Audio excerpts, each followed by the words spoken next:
নমস্কার বন্ধুরা, কণিকাস কিচেনে আপনাদের সবাইকে অনেক অনেক স্বাগত জানাচ্ছি। আজকে আমি আপনাদেরকে গুড় দিয়ে নারকেলের পাটিসাপটা বানিয়ে দেখাবো, যেটা বানানো হবে খুবই সহজ। এইভাবে পাটিসাপটা বানালে পাটিসাপটা তৈরি হবে নরম, একটাও পাটিসাপটা ভেঙে যাবে না এবং প্যানের গায়ে আটকেও যাবে না। চলুন তাহলে বানানো শুরু করা যাক আমার আজকের রেসিপি। পাটিসাপটা বানাবার জন্য সবার প্রথমে আমি পাটিসাপটার ব্যাটার তৈরি করব। তার জন্য একটা মিক্সিং বোলের মধ্যে নিয়ে নিচ্ছি 2 বাটি পরিমাণে চালের গুঁড়ো। যে বাটি পরিমাণে চালের গুঁড়ো নিয়েছি সেই একই বাটির হাফ বাটি দিয়েছি ময়দা, আর 1/4 বাটি দিয়ে দিচ্ছি সুজি। এরপর স্বাদ অনুসারে লবণ দিয়ে শুকনো উপকরণগুলোকে একটা হুইস্কের সাহায্যে খুব ভালোভাবে মিক্স করে নিলাম। এখন 1/2 লিটার পরিমাণে দুধ দিয়ে সম্পূর্ণ ব্যাটারটাকে আমি তৈরি করে নেব। একসাথে পুরো দুধটা দিয়ে দেব না, অল্প অল্প করে দুধ দিয়ে মিশাতে থাকবো আর ব্যাটারটাকে বানিয়ে নেব।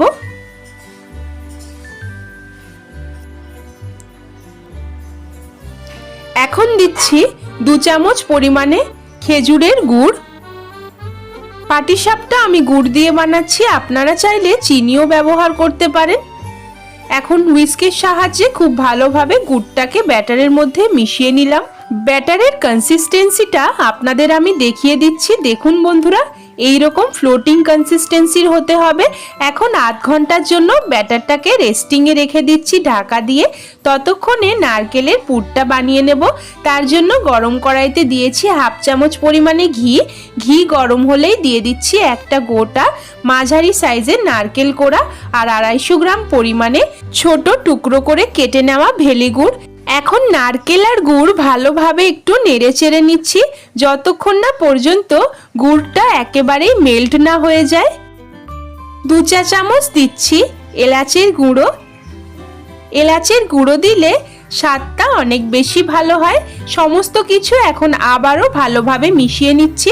গ্যাসের ফ্লেমটাকে এই পর্যায়ে মিডিয়াম টু হাইতে রেখেছি। ক্রমাগত নেড়ে চেড়ে পুরটাকে বানিয়ে নিচ্ছি। এখন গুড় আমাদের ভালোভাবে মেল্ট হয়ে গেছে আর সুন্দর রঙও এসেছে পুরের মধ্যে। পুর আমাদের একেবারেই তৈরি। আধ ঘন্টা পর পাটিসাপটা বানাবার জন্য ব্যাটারও আমাদের একেবারেই রেডি হয়ে গেছে।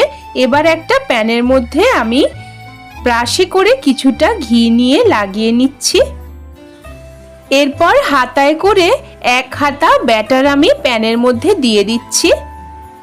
গ্যাসের ফ্লেমটাকে এই পর্যায়ে একদম লোতে করে দিয়েছি আর এইভাবে রোটেট করে একটু পাটিসাপটার ব্যাটারটাকে স্প্রেড করে দিয়েছি। তারপর দিয়ে দিচ্ছি নারকেলের পুর। এবার একটা স্প্যাচুলার সাহায্যে পাটিসাপটাটাকে এইভাবে রোল করে নিচ্ছি।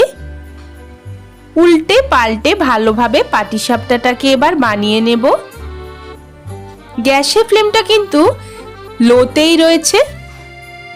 দেখুন বন্ধুরা, কত সুন্দর দেখতে হয়েছে। একটা পাটিসাপটা আমার হয়ে গেছে। আবারও একটা করে আপনাদের আমি দেখিয়ে দিচ্ছি। 1 হাতা ব্যাটার প্রথমে দিয়ে দিয়েছি, তারপর রোটেট করে ব্যাটারটাকে একটু স্প্রেড করে দিয়েই একটু অপেক্ষা করে দিয়ে দিচ্ছি নারকেলের পুর।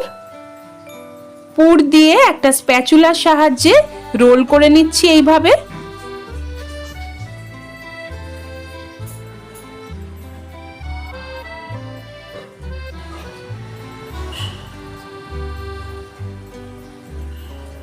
দেখুন বন্ধুরা, কত সুন্দর লাগছে দেখতে পাটিসাপটা।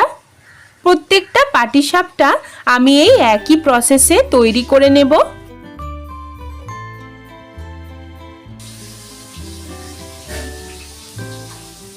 প্রত্যেকটা পাটিসাপটা আমার তৈরি করা হয়ে গেছে। আজকে আমার এই পাটিসাপটার রেসিপিটি যদি আপনাদের ভালো লেগে থাকে তবে বাড়িতে একবার বানিয়ে আমাকে কমেন্ট করে জানাতে ভুলবেন না। আমার ভিডিওটিকে প্লিজ একটি লাইক করবেন, আমার চ্যানেলকে সাবস্ক্রাইব করে আমার পাশে থাকবেন।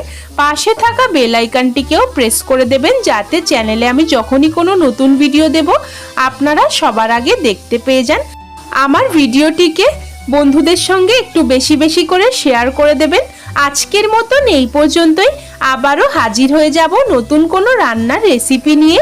সেই পর্যন্ত আপনারা সবাই খুব ভালো থাকুন ও সুস্থ থাকুন। এতক্ষণ পাশে থাকার জন্য অনেক অনেক ধন্যবাদ।